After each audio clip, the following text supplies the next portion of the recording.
अस्सलाम वालेकुम नाज़रीन, आप प्रोग्राम देख रहे हैं रूबरू और मैं हूं आपका मेज़बान शौकत पिराचा। मुल्क में सियासी दर्जा हरारत इतना बढ़ गया है कि अब सियासतदान ही सियासतदानों को मुंतखब ऐवानों के अंदर रंगबाज कह रहे हैं। इस मुल्क में जज साहब रिमार्क्स देते हैं कि हुकूमत सिसिलियन माफिया का हिस्सा है और हुकूमती तर्जमान जवाबन कहते हैं कि ये रिमार्क्स जजों के अपने ज़ाब्ता अखलाक और हल्फ की खिलाफ वर्जी है। ये जॉर्ज ऑरवेल का एनिमल फार्म है या ये बनामा रिपब्लिक है? नहीं नहीं, ये इस्लामिक रिपब्लिक ऑफ पाकिस्तान है जो मुख्तलिफ अंदरूनी और बैरूनी चैलेंजेस में घिरा हुआ है। मसलन एक पैटर्न बन चुका है कि जब भी नरेंद्र मोदी बाहर जाते हैं अफगानिस्तान में अटैक हो जाता है, दर्जनों लोग मारे जाते हैं और फिर इल्ज़ाम पाकिस्तान पे आता है। वही पाकिस्तान जो सी पैक के जरिए अपने आप को तरक्की देना चाहता है और लॉजिक इस बात को डिफाई करता है कि एक मुल्क जो तरक्याती प्रोजेक्ट्स को चला रहा हो वो अमन चाहेगा या दहशतगर्दी चाहेगा, कौन सोचता है। बहरहाल आज हम मुल्क की ताज़ा तरीन सियासी सूरत हाल पर बात करेंगे। मेहमानों का मैं तारफ करा देता हूं। मेरे साथ इस्लामाबाद स्टूडियो में मौजूद हैं मियां जावेद लतीफ़ साहब, मुस्लिम लीग नवाज के रुकन कौमी असम्बली, बहुत शुक्रिया आप तशरीफ़ है। साजिद अहमद साहब MKM पाकिस्तान के रुकन असम्बली, बहुत शुक्रिया आप तशरीफ़ ले आए। कराची से हमें ज्वाइन किया है वीडियो लिंक पर मोहतरमा शैला रजा साहिबा ने, पीपल्स पार्टी की मरकजी रहनुमा हैं, बहुत शुक्रिया आपने वक्त दिया। और फवाद चौधरी साहब हमें लाहौर से ज्वाइन कर चुके हैं, PTI के मरकजी रहनुमा हैं, तर्जमान हैं। मियाँ साहब आपसे आगाज़ करूँगा, आप लाहौर से भी हैं, शेखुपुरा से भी हैं, मीन आप पंजाब से हैं। ये रंगबाज कहा गया अपोजिशन को, किस कनोटेशन में पंजाब में रंगबाज कहा जाता है? कराची के दो हमारे फ्रेंड्स साथ हैं, अब मेरे लिए, नाजरीन के लिए, इन दो कराची वालों के लिए ज़रा कॉन्सेप्ट क्लियर कर दें। नहीं प्राचा साहब, मैं तो समझता हूँ कि खाय साहब की अपनी एक मजाज तबीयत है, वो उसके मुताबिक लाइट मूड में वो कुछ ऐसा जुमला कह देते हैं। स्पीकर ने कहा कि जी अपोजिशन लीडर काबिल एहतराम है, आप वापस ले लें अल्फाज, उन्होंने कहा नहीं नहीं मैं इधर ही खड़ा हूँ। नहीं, वो इसलिए कि पंजाब में ख़ास तौर पर जो मुझे समझ आती है वो इस तरह कहा जाता है कि अगर कोई बंदा हकायक से हट के कोई बात कर रहा हो और ख़ुद को साबित भी करना चाह रहा हो कि मैं ही सही कह रहा हूँ, तो इस तरह के अल्फाज कह दिए जाते हैं। मगर जो आपने अपने इब्तदाइये में जो गुफ्तगू की है ना, मैं एक बात बता दूँ कि देखें, बदकिस्मती है कि पाकिस्तान जब तरक्की करता है तो कोई ना कोई साजिश पाकिस्तान के आड़े आती है, जिसकी मैं मिसाल इस तरह देता हूँ। आज हम अंधेरों में जो डूबे हुए हैं, अगर कालाबाग डैम मुतनाज़ा न बनता तो आज हम अंधेरों में ना डूबते, ना पाकिस्तान में इतने सैलाब आते, ख़ास तौर पर सिंध पंजाब में। लेकिन बदकिस्मती से उसको मुतनाज़ा बनाया गया। इंडिया ने फंडिंग की पाकिस्तान के अंदर, और पाकिस्तान के अदारों में कुछ लोगों ने, मतलब वो उसमें सियासतदान भी थे, उसमें मीडिया के लोग भी थे, टेक्नोक्रेट्स भी थे, दूसरे इदारों में भी काम करने वाले कुछ लोग थे, जिन्होंने उसको मुतनाज़ा, आज कोई बनाना भी चाहे तो इस कदर वो मुतनाज़ा बन चुका है, उसकी अफादियत से कोई इनकार नहीं आज कर सकता, मगर इतना मुतनाज़ा बन चुका है कि अब बन नहीं सकता, बनाना भी कोई चाहे तो। इसी तरह आज सी पैक है, पाकिस्तान की तरक्की का जामन है। आज अगर उस पर काम मुकम्मल हो जाता है तो पाकिस्तान आने वाले 15-20 सालों में इस खित्ते का कम अज़ कम एक अच्छी मईशत रखने वाला रियासत बन चुकी होगी। मगर इन चीज़ों को रोकने के लिए जिस तरह के हरबे इस्तेमाल किए जा रहे हैं, और अब आ जाएं जिस तरह बात हो रही है JIT की या निहाल हाशमी की, या जो आज बर्निंग इशू बने हुए हैं चीज़ें, मैं कहता हूँ इसका हम क्रेडिट भी नहीं लेते। पाकिस्तान मुस्लिम लीग के वर्कर से लेकर लीडरशिप ने, तमाम ने अदलिया की बहाली के लिए और उसके बाद जजेस की बहाली के लिए अपना एक रोल अदा किया, जो हम अपना एक मिली कौमी फरीज़ा समझते थे। हम उसका क्रेडिट नहीं लेना चाहते, कोई और क्रेडिट जिसका लेता भी है तो हम उसको भी देना चाहते हैं। मगर मैं ये अर्ज करूँगा कि अगर एक बंदा गलत कहता है, और यकीनन उसने गलत किया है, निहाल हाशमी ने, सेनेटर निहाल हाशमी ने गलत किया, अफसोस है, दुख है, और हमारी साख को नुकसान पहुंचा उससे, मगर उसका सियासी कत्ल भी उसी वक्त अनाउंस कर दिया गया। पार्टी की लीडरशिप ने उसका अनाउंस कर दिया, उसकी फांसी सियासी तौर पे। एक सेकंड के लिए जी। मगर वो तो था एक जमात का सियासी कारकुन, उसकी तो सजा उसको तो मिल गई, मगर इस एक जमात का अगर हेड जो है, एक जमात का सरबराह जो है, उससे 10 कदम आगे जाके अदारों की तस्दीक करता है, अदारों का में काम करने वाले लोगों का नाम लेकर उनकी तस्दीक करता है। मैं आता हूं, तो फिर मुझे बताएं उसकी सजा कौन है? फवाद चौधरी साहब हमारे साथ हैं, मैं उधर आता हूं। फवाद चौधरी साहब, आप भी चूंकि पंजाब से हैं, ये आज अपोजिशन को रंगबाज कहा गया। ख्वाजा आसिफ साहब ने कहा कि ये रंगबाज हैं, रंगबाजी करते हैं। मैं अपने नादरीन के लिए, और स्पेशली दो मेहमान, एक कराची में बैठी हैं और दूसरे भी कराची से हैं, ताकि कॉन्सेप्ट क्लियर हो, ये रंगबाज क्या होता है? रंगबाज तो अगर आपने डिक्शनरी में अगर आपको तस्वीर ना मिल रही हो तो ख्वाजा आसिफ साहब की तस्वीर लगा दें तो आपको पता चल जाएगा रंगबाज क्या होता है।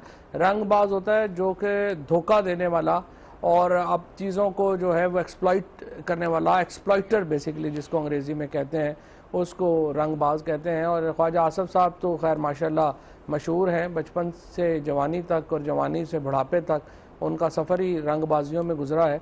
जिस तरह से एक साइकिल से वो अब बिलियंस ऑफ रुपीज़ की प्रॉपर्टी के मालिक हैं, जिस तरीके से उन्होंने सियालकोट डेयरीज़ में अपना कर्जा माफ़ कराया 1988 में 15 करोड़ रुपया जिनका माफ़ हुआ हो, तो आप अंदाज़ा लगा लें कि वो कितने बड़े रंगबाज होंगे और किस तरह से उनकी जो सियासत का सफ़र है वो चल रहा है। ये रहिए इधर ही, मैं साजिद अहमद साहब आपकी तरफ आऊँगा। आप कौमी असम्बली के रुकन हैं, ज़ाहिर है आप वहाँ बैठते हैं। एक बहुत बड़ा संजीदा महकमा है ख्वाजा आसिफ के पास, कौमी सलामती का महकमा है, लेकिन वो इस तरह की जैसे कह रहे हैं कि टर्मिनोलॉजी होती है उनकी, कभी किसी को वो ट्रैक्टर ट्रॉली कह देते हैं, कभी एक बार किसी को पेंगुइन कहा था, वो शायद लोगों को याद नहीं है, काफ लीग की एक MNA थी, उन्हें पेंगुइन कहा था उन्होंने, अब आके पूरी अपोजिशन को रंगबाज कह दिया। क्या कहेंगे आप? बिस्मिल्लाहिर्रहमानिर्रहीम। सबसे पहले आपके प्रोग्राम में मौजूद तमाम हाज़रीन को अस्सलाम वालेकुम। अच्छा, दूसरा ये कि अभी गुज़श्ता 2 दिन से कौमी असम्बली के अंदर जो अपोजिशन के नुमाइंदे हैं उनकी डिमांड ये है, वो ये चाहते हैं कि अपोजिशन की जो बजट के हवाले से स्पीच है उसको लाइव PTV पे लाइव दिखाया जाए। हुकूमत मानने को तैयार नहीं है और अपोजिशन एहतजाज का हक रखती है और एहतजाज कर भी रही है। वॉकआउट किया, टोकन वॉकआउट किया, बाइकाट किया, असम्बली के बाहर भी असम्बली लगाई। अच्छा, इसका बुनियादी मकसद ये था कि हुकूमत को अपने जो मुतालबात हैं उनकी तरफ मुतवज्जा करना। अच्छा, अब हुकूमत उन मुतालबात पर मुतवज्जा होने के बजाय अब उनको टून कर रही है, हिट कर रही है, जो कि मुनासिब नहीं है। मेरे ख्याल में ख्वाजा आसिफ साहब को चाहिए था कि वो अपनी मिनिस्ट्री के अंदर कोई ऐसा कारनामा दिखाएं कि जिससे लोग उनकी तारीफ़ करें और लोग उनको अच्छे अल्फाज वो डेली पावर जनरेशन फिगर देते हैं, रोजाना कहते हैं कि लोड शेडिंग कम हो रही है, जो आप मिनिस्ट्री की बात कर रहे हैं। मैं उसी मिनिस्ट्री की बात कर रहा हूँ। आप इनकी मिनिस्ट्री का हाल तो देख लें कि पूरे पाकिस्तान के अंदर लोड शेडिंग का जो हाल है, स्पेशल कराची में आप देख लें 18-18, 19-19 घंटे की लोड शेडिंग हो रही है, कोई जनरेशन पावर नहीं है, 18 घंटे लोड शेडिंग है और 24 घंटे का बिल उनको लोगों को दिया जाता है।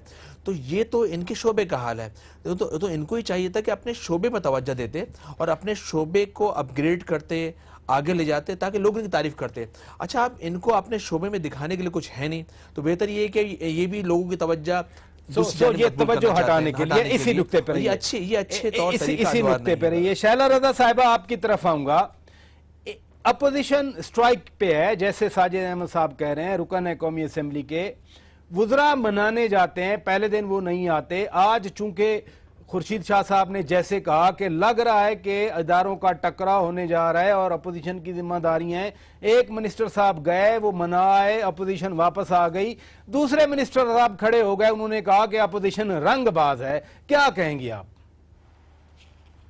देखिए, ये बात मशहूर है कि जब दलील ख़त्म हो जाती है तो इंसान बदज़बानी पे उतर आता है, नाज़ेबा कलमात, और ये भी कह सकते हैं कि गाली शुरू हो जाती है।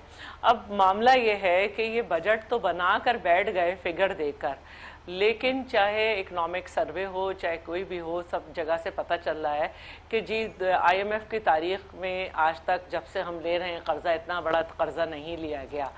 कहा जा रहा है कि सर्विसेज में जो है तरक्की हुई है, जबकि इंडस्ट्रीज़ और एग्रीकल्चर जो है उनका भट्टा बैठा हुआ है। तो ठीक है कि सिंपल मेजॉरिटी है इनकी, ROs के इलेक्शन में ये सिंपल मेजॉरिटी ले आए थे, तो ये बजट पास हो जाएगा। लेकिन एक अपोजिशन का हक है कि वो तनकीद करे, और इसीलिए होती है अपोजिशन के तनकीद करे फॉर तामीर और तरक्की के लिए, कंस्ट्रक्शन के लिए, कंस्ट्रक्टिव वे में। तो अगर अपोजिशन वहाँ पे तकरीर करती तो ये इनके पास दलील नहीं थी, इनके पास सही बात नहीं है, ये बता नहीं सकते कि भाई किस तरह से अगर आपने बिजली दी इंडस्ट्रीज को तो किस रेट पे दी, उसकी वजह से शेयर गिर गया। ये बता नहीं सकते कि इन्होंने किसानों पे जो टैक्स लगा रखा है उसकी वजह से उनका क्या हाल है। ये बता नहीं सकते कि 341 बिलियन कहाँ गया।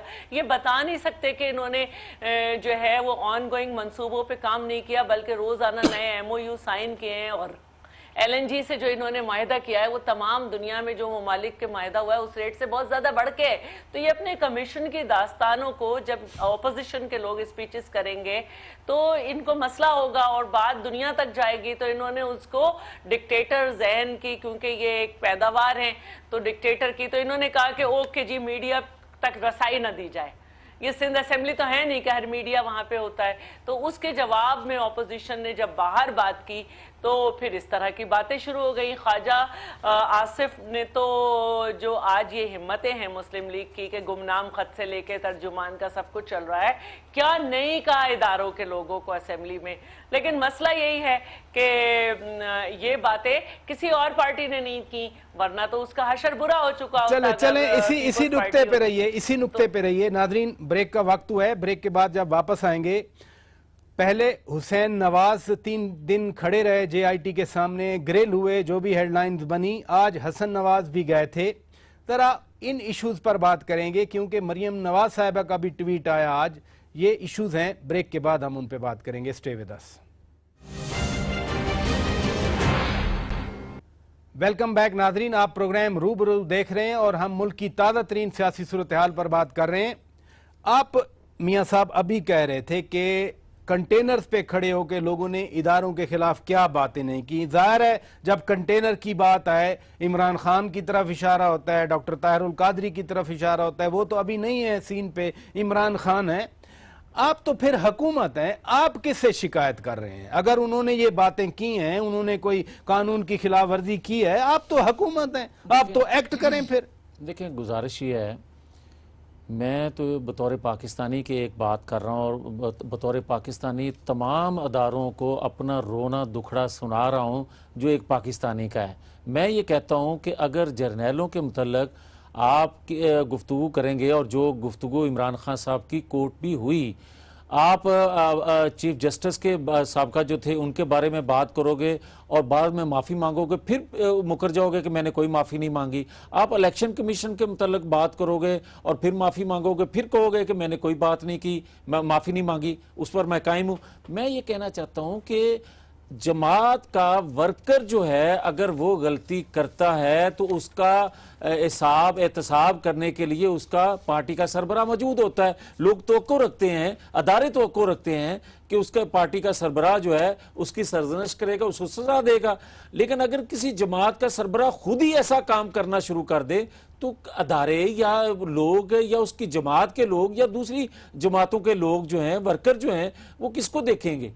किससे उम्मीद ये लगाएंगे कि इसका कोई एहतसाब करेगा? तो मेरा सवाल अभी भी वही है, आप हुकूमत हैं, आप फिर किससे शिकायत कर रहे हैं? मैं कहता हूं कि फिर अगर मेरे से आप राजा साहब आप पूछना ही चाहते हैं तो फिर मैं तो कह देता हूं और कह रहा हूं कि बदकिस्मती है कि अगर कोई काम, और देखें ये आज से नहीं हो रहा, ये जब से पाकिस्तान बना है तब से हो रहा है। और जितना मुझे ये बता दें कि कभी शौकत अजीज का किसी ने एहतसाब किया है? कभी किसी ने मोइन कुरैशी को पुकारा है? कभी किसी ने परवेज लाई का एहतसाब किया है? कभी किसी ने शेख रशीद का एहतसाब की बात की है? और भाई बात यह है, जो कुछ काम करता है उसके तो एहतसाब के लिए सब खड़े हो जाते हैं। मैंने एक कालाबाग डैम की जिस तरह मिसाल दी थी, मैं उसी तरह ये कह रहा हूं कि पाकिस्तान में अगर डिलीवर किसी ने किया, वो जुल्फकार अली भुट्टो हो, वो नवाज शरीफ हो, जिसने पाकिस्तान के लिए कुछ हसैन शहीद, और एक सेकंड और, लियाकत अली खान अगर शहीद ना होते तो उनका भी एहतसाब हो रहा। चले इधर ही रहिए। फवाद चौधरी साहब, डायरेक्ट चूंकि आपकी पार्टी पे बात आ रही है तो मैं आप ही पे सवाल लेके जाता हूं। मरियम नवाज शरीफ भी आज ट्वीट में यही बात कर रही थी जो मियां जावेद लतीफ साहब कर रहे हैं। वो कहते हैं कि मियां नवाज शरीफ, उनकी फैमिली तो दे रहे हैं एहतसाब। हुसैन नवाज 3 दिन ग्रिल होते रहे, आज हसन नवाज चले गए। मरियम नवाज साहिबा तो एक्सप्लेन कर रही हैं कि ये मियां नवाज शरीफ का दिल है, बड़ा दिल है ये। देखिए, पहली बात तो ये है कि जब इनका ऊपर बात थी और तहकीकात का मुतालबा किया जा रहा था तो हुकूमत तो तहकीकात कराने पर तैयार नहीं थी। आपको मालूम है, एक पूरी मूवमेंट चली जिसके नतीजे में सुप्रीम कोर्ट ने सो मोटो नोटिस लिया और अब जो एहतसाब हो रहा है वो एहतसाब कराया जा रहा है, ये खुद पेश नहीं हुए। और अगर इनको शौक है तो ज़रा 2-3 दिन GIT में ना जाके भी देख लें तो इनको पता चल जाएगा कि किस तरह से फिर उनको दोबारा GIT में लाया जाएगा। तो अब तो जो मामला है वो सबके सामने है। कोई अपनी मर्जी से ये लोग अगर एहतसाब के लिए तैयार होते तो पाकिस्तान आज मुख्तलिफ होता। और दूसरा, अब एक सिस्टमेटिक तरीके से प्रोपेगेंडा ये किया जा रहा है कि गोया ये कुछ साजिश है एस्टेब्लिशमेंट की, जुडिशरी की, इनके खिलाफ। ये मासूम से बच्चे हैं जो रोज चले जाते हैं, इनके मुंह देखें कितने मासूम हैं, इनके अब्बू के देखें कितने मासूम हैं। ये तो इतने इतने नन्हे मुन्ने गोल मटोल बच्चे हैं जिनको जो रोज बुला लिया जाता है 13-13 घंटे, हालांकि इन्होंने तो कुछ किया ही नहीं है। ये मुनज़्ज़म प्रोपेगेंडा कर रहे हैं कि ये तो साजिश है एस्टेब्लिशमेंट की। भाई, ICIJ ने 80 मुल्कों के जो इस वक्त स्कैंडल है वो सामने लाई है। 3 मुल्कों में हुकूमत बदल चुकी है, तो ये सारे ही मुल्क और ICIJ क्या, ISI, जुडिशरी और पाकिस्तान तहरीक इंसाफ इनके एजेंट हैं। एक इंटरनेशनल स्कैम है, उसमें आप पकड़े गए हैं सब सारी दुनिया के सामने, और आप ढीठों की तरह पाकिस्तान का इक़्तिदार छोड़ने को तैयार नहीं है, लिहाजा रोजा बेइज्जत हो रहे हैं। अगर आप एक जमहूरियत पे यकीन रखते और अगर आपको लोगों की सपोर्ट के ऊपर यकीन होता तो अब तक आप जनरल इलेक्शंस में जा चुके होते और इलेक्शंस में आप मैंडेट लेने की कोशिश करते। पेश कर रहे हैं ना, जो बुनियादी नुक्ता मुस्लिम लीग नवाज कह रही है कि हम एहतसाब के लिए अपने आप को पेश कर रहे हैं। 3 जनरेशन हमारी एहतसाब के लिए हाजिर कर रहे हैं। वो कहते हैं अहले जुबा कब मानते थे हफीज, बड़े जोरों से मनवाया गया हूँ।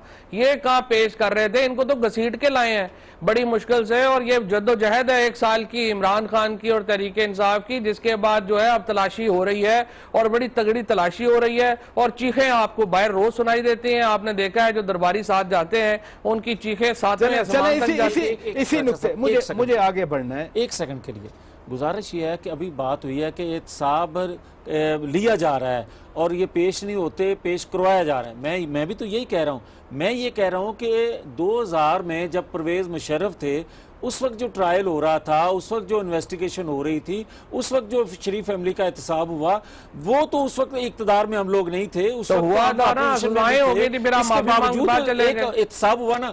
मैं ये कहता हूं कि अभी मसूफ फवाद चौधरी साहब कह रहे थे, मैं कहना नहीं चाहता था लेकिन मैं अब मजबूर हूं। आपने एक शेर पढ़ा तो मुझे भी एक याद आ गया है, न सदमे तुम हमें देते, न यूं फरियाद हम करते, न खुलते राज सर बस्ता, ना यूँ रसवाइयाँ होती। मैं भी ये जानता हूँ कि इतनी लग्जरी लाइफ जो है इमरान खान साहब कैसे गुजार रहे हैं, एक दमड़ी का काम नहीं करने वाले और 2 साल का हिसाब नहीं दे सकते वो। ये भी सारी चीजें पूरी कौम के सामने पकड़ लेते हैं। मुझे आगे प्रोग्राम कह देना किसी के, मुझे आगे प्रोग्राम लेके जाना। शैला रजा साहब आपकी तरफ आऊंगा।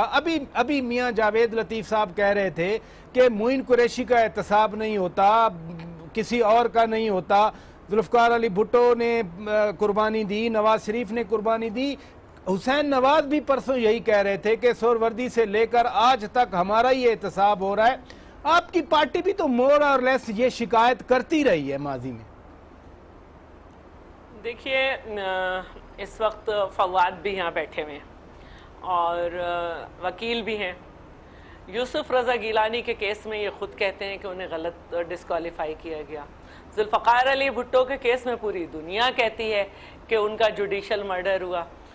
हुसैन हक्कानी के केस में बार ने कहा कि आज तक इतनी ज़बरदस्त वायलेशन नहीं हुई ह्यूमन राइट्स की। अब जहाँ तक बात है नवाज शरीफ साहब की, तो बड़ी माजरत के साथ आप तो माफ़ी मांग के माहिदा साइन करके चले गए थे। एहतसाब तो सिर्फ इस मुल्क में पीपल्स पार्टी का हुआ है, जिसमें वकील जजेस को फ़ोन भी किए गए, मौरूसी जायदाद भी फ्रीज़ की गई, ज़बान भी काटी गई। अदलिया ने भी कभी ये नहीं कहा कि इस आदमी को 11.5 साल तक क्यों कैद किया हुआ है। अभी तो इतना बड़ा इंटरनेशनल स्कैम था, कभी नवाज शरीफ साहब को बुलाया भी नहीं गया। अब जो बात है, दो बातें मैं ज़रूर करूंगी, क्योंकि यहाँ पे ये हो रहा है कि सरबराह सज़ा दे। जनाब 2 दिन पहले से ये स्पीच हुई भी थी, सरबराह ने सज़ा नहीं दी। 2 दिन पहले से ये स्पीच हो गई थी निहाल हाशमी की। और इसके अलावा ये कि जो ख्वाजा आसिफ ने ये कहा था मीडिया पे आया उस वक्त, जब इदारों को मलाइन किया था, जब भी सरबराह ने कुछ नहीं कहा था। जब इसी तरह क्या कहते हैं डॉन लीग को आपने मट्टी पाव कर करके कहाँ पहुंचा दिया, ये सब देख रहे हैं। सरबराह ने तो आज तक ये नहीं पूछा, पूरी दुनिया में उसूल है कि पुलिस गोली चलाती है तो एक ऑर्डर होता है किसने गोली चलाई, कि मॉडल टाउन में किसने गोली चलाई थी। सरबराह ने क्यों छुपा दी वो क्या कहते हैं बाकर नजफी की जो सारी रिपोर्ट थी। तो माफ़ कीजिएगा कि ये तो नहीं है। दूसरी बात जो है, मैं एक बात कहने वाली थी कि मरियम साहिबा ने आज ट्वीट तो किया लेकिन तारीख को ट्विस्ट कर दिया उस ट्वीट से। मैं समझती हूँ कि हसन और हुसैन नवाज जेल नहीं गए, और ये तारीख है और ये सच है कि ये दोनों जेल नहीं गए। जो हुसैन नवाज जेल गए हैं, शैला बीबी हुसैन नवाज जेल गए हैं, हसन पाकिस्तान से बाहर थे और हुसैन नवाज फिर बाद में सारा अपना हुसैन नवाज जेल में रहे हैं, सबने देखा है। 1.25 साल जेल काटी उन्होंने दोनों भाइयों को लिखा है, उन्होंने अपने दोनों भाइयों को लिखा है, तो वो थोड़ा सा ट्विस्ट कर रही है। चले इसी नुक्ते पे रहिए, तारीख को थोड़ा सही रखें। इसी नुक्ते पे रहिए। अच्छा साहब, मैं एक पॉइंट ऐड करना चाह रहा था। जो जावेद लतीफ साहब बात कर रहे थे शौकत अजीज साहब की, तो मैं जावेद साहब को कहूंगा कि जरा डार साहब से पूछे कि जब अभी आप पिछले दौरे पे चाइना तशरीफ ले गए थे तो शौकत अजीज साहब आपके साथ 4-5 दिन वहां क्या कर रहे थे।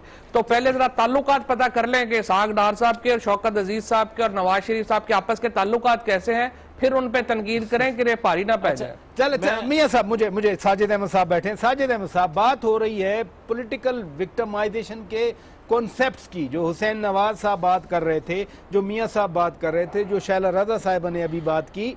एक कल्चर तो रहा है ना इस मुल्क में, इससे तो कोई डिनाई नहीं कर सकता।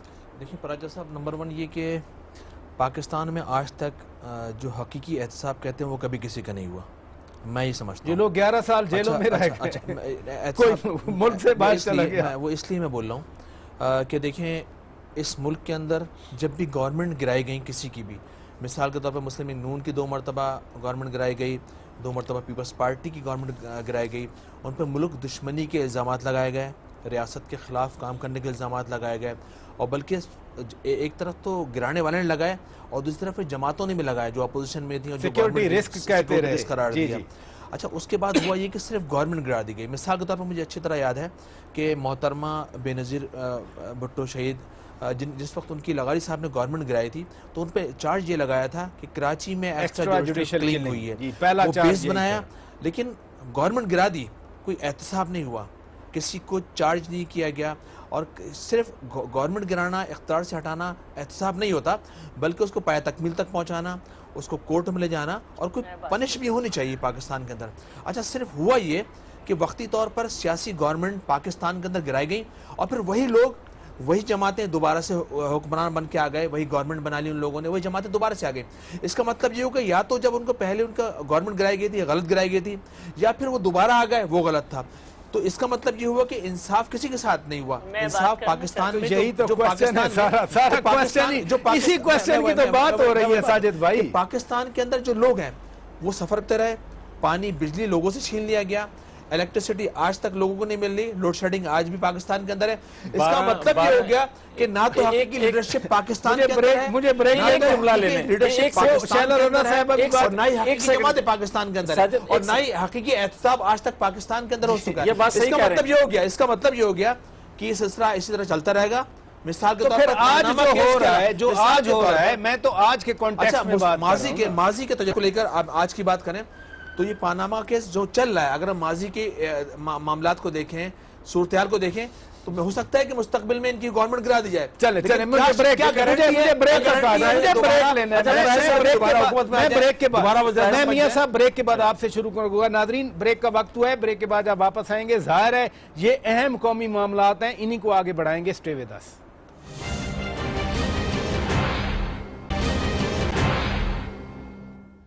वेलकम बैक नाजरीन, आप प्रोग्राम रूबरू देख रहे हैं और हम अहम मुल्की मामलात पर बातचीत कर रहे हैं। ब्रेक से पहले बात हो रही थी, आप कुछ ऐड करना चाह रहे थे मैं ये कह रहा हूँ प्राचा साहब के साजिद बात सही कह रहे हैं कि यहाँ एहतसाब किसी का नहीं हुआ जिस तरह होना चाहिए, ये बात ठीक है, मगर एहतसाब यहाँ तो उनका हुआ ना, जबानें काटी गई, 11 साल जेलों में रखा गया, सरेआम गोलियां मारी गई। यहाँ एहतसाब उनका हुआ जिनका होना नहीं चाहिए था।